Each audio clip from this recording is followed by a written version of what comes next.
전광훈 목사님과 이재호 동지 등 이 모임을 헌신적으로 준비하신 여러분들께 경의를 표하고 저를 이 자리에 세워주신 데 대해서 대단히 기쁘게 생각합니다. 작년 추석 직후에 잘 알려진 유튜브 방송에서 제가 문재인 대통령은, 그러니까 작년 10월 초순 현재로 문재인 대통령은 이미 헌법적 관점에서 봐가지고 최소 6개의 탄핵 사유가 발생해 있다. 그 한 가지 한 가지가 6개를 몽땅 걸어가지고 할 수도 있겠지만은 그 중에 한 가지라도 걸어서 탄핵을 시킬 수 있는 사유 하나하나가 6개다.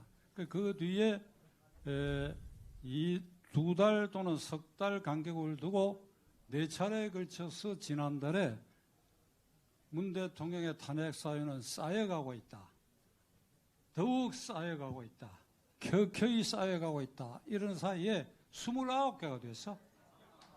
박찬종 기준으로는 29개의 탄핵 사유가 된, 그 중에 하나를 끄집어내가 자유한국당과 바른미래당 일부가 이게 국회에서 발의를 하면 되는데, 이게 말이지 발의 정족수도 안 되고 제적과반수, 그걸 항차 3분의 2가 안 되니까, 그러니까 지금 여기까지 와서 국민운동본부까지 차려졌는데, 지금 29개에서 조국 사태로 제 기준으로 보면 30개가 되고 꽉 차버렸어. 조국 사태에 왜 문재인 대통령이 탄핵 사유를 발생시켰는가 하면, 이런 문제투성의 사람을 임명하고 그 임명된 조국이라는 사람이 오늘도 오후에 의정부 지검에 가서 검사들과의 대화를 한다. 피의자가 그를 조사하는 검사 동일체 원칙에서 중앙지검에서 자신과 가족을 피의자로 해서 조사하는 그 검사들을 상대로 무슨 놈의 훈시를 하고 무슨 놈의 개혁의 얘기를 듣는다 이 말인가 이거야. 이거를 방치하는 문재인 대통령은 이 한 건만 하더라도 임명, 그 이후에 이 불법적 행태를 방치한 것도 이게 탄핵 사유가 된다. 헌법 66조에는 이제 대통령은 이 국가의 독립, 영토의 보전, 국가의 계속성, 헌법 소의 책임을 지고 선서할 때에 헌법적 책임을 성실히 이행하겠다고 써야겠습니다. 우리가 흔히 대통령이 선서하고 국민에게 약속하는 것을 그럴 수도 있지 소홀하게 치고 하는데 절대 그럴 일이 아닙니다. 문재인 대통령이 그 선서하고 공약한 것 중에 많이 있습니다만은 한 몇 가지만 제가 말씀드릴게요. 나를 반대했던 국민들도 똑같이 모시겠다.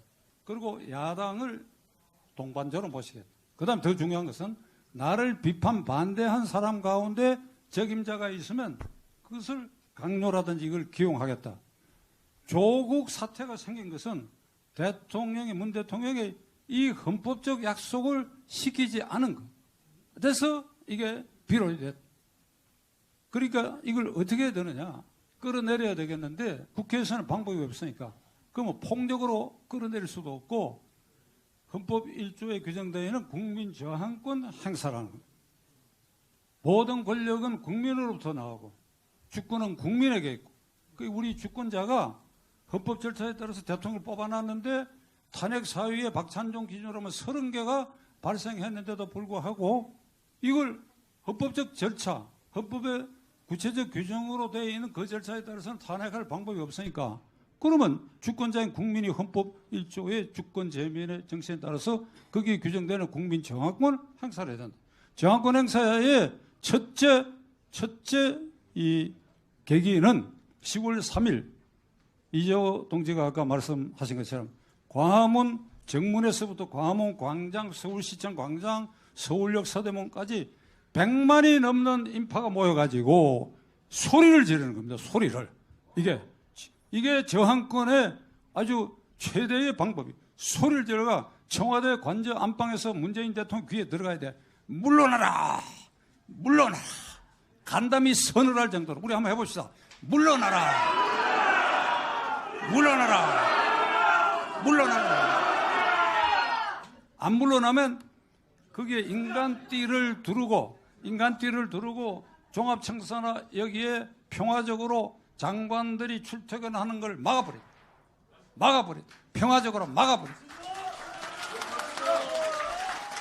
대통령 관저와 집무실 있는데도 뭐 방문증을 받든지 무슨 수라든지 간에 인간띠를 두르고 그게 들어가야 돼. 면담 신청을 해서 들어가야 돼. 그러니까 일을 못하게 만들어버리는 거예요. 평화적으로. 이게.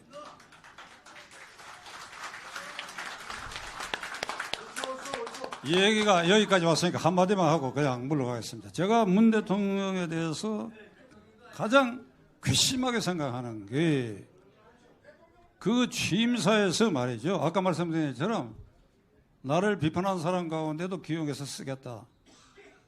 그 오세훈 시장이 원하면 그 법무장관 시키면 얼마나 잘하겠어요. 법률가니까. 맞습니다. 여기다가 여기는 법조인이지만 검사 경력이 없으니까 아주 객관적으로 잘할 수가 있지. 생긴 것도 조국이보다 훨씬 잘생겼잖아요.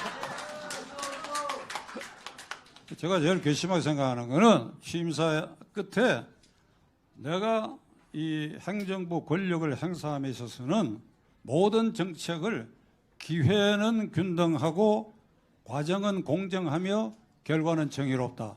이걸 제가 이제 공개방송에서 오래전서부터 계속 썼는데 지금은 이게 유행어가 돼가지고 리드미컬하게 사용을 해요. 어떻게 사용하느냐? 기회는 균등하고 과정은 공정하며 결과는 정의롭다. 어떻습니까? 내가 이게 이제 노래를 잘 못 부르니까 한번 해볼게요. 기회는 균등하고 과정은 공정하며 결과는 정의롭다. 이래가지고 이 사람들 목표는 제가 내년 4월 15일 국회의원 선거에 북풍을 불게 해가지고 이게 북한이 표면상 쌀 달라 소리 하지 않았으니까 거부한다. 오지랖이 넓다. 삶은 소대가리도 웃을 일도 하고 그냥 대놔놓고 대통령을 욕을 하는데도 8억을 들여서 쌀 포대 인쇄를 해가 준비를 했다. 이게 도대체 이게 나라냐? 이게 나라냐? 이게 대한민국 대통령이냐 이 말이야. 이게 대통령. 예.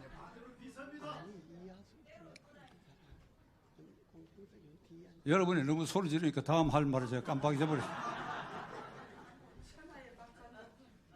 그러니까 이제 국민이 나설 수밖에 없고 이게 정광훈 목사가 하는 모임에 아까 이재호 동지가 신문에 났다고 하는데 나도 그날 아침에 누가 신문을 보고 우리 집 전화해서 그거 가느냐고 정광훈 목사가 개신교에 한 집한데 왜 그거 가느냐고 그러더라고. 제가 여기 오는 이유가 있어요. 여기 각각 다른 생각을 하고 살아왔을 것입니다. 지금도 서로 이견이 다를 수가 있어요. 탄핵 문제 같은데. 그러나 지금은 이게 한 마을에 비교를 하면 숲에 휩싸여 있는 한 마을에 불이 나가지고 이 숲을 전부 태워가기 시작해가 이 마을이 완전히 소진하게 생겼어요. 이럴 때는 평소에 앞집 뒷집에 감정의 앙금이 있고 논물 대는 것 갖고 싸움한 일이 있다 하더라도 이건 잊어버리고 우선 불을 꺼야 돼. 양동이 들고 나오고 새사랑이 들고 나오고 막 들고 나와가지고 우선 이 불을 꺼야 돼. 이게 비상사태야. 긴급 피난을 해야 돼. 불을 꺼야 돼. 전부 청와대로. 그러는 과정에서 우리가 국민 저항권이 어느 단계에 가서 성공해 가면 이 문재인 정권이 존재했다. 이게 출현이 결과적으로 출현됐다. 그리고 존재하고 2년 반 동안에 나라를 이꼴로 만들고 있다라고 하는 것에 대해서 우리 모두가 책임이 있는 겁니다. 큰 책임, 작은 책임. 그다음에 이걸 방관한 책임, 다 책임이 있는 거예요. 그러면 그건 그때 가려야 돼. 그러니까 이런 과정에서도 큰 책임을 느끼는 사람은 더 큰 쇠사장기를 들고 나와야지, 더 큰. 그러니까 제가 보기에 삭발 안 해도 될 사람들이 삭발을 많이 해요. 감사하게 생각합니다. 제가 87년 11월 6일 날 삭발을 했는데 32년 전 일을 잊어버리고 있는데 이게 이렇게 원조가 박찬종이라고 나오거든요. 저는 그때 김영삼, 김대중 씨가 후보 단일화 약속을 안 지켰다. 이건 아주 중대한 약속 위반이야. 뭐 길게 얘기는 안 하겠습니다. 근데 그 제가 삭발한 그 다음날 연세대교 강당에서 학생들이 180명이 동조 삭발했어요. 그때로서는 그 큰 사건이야.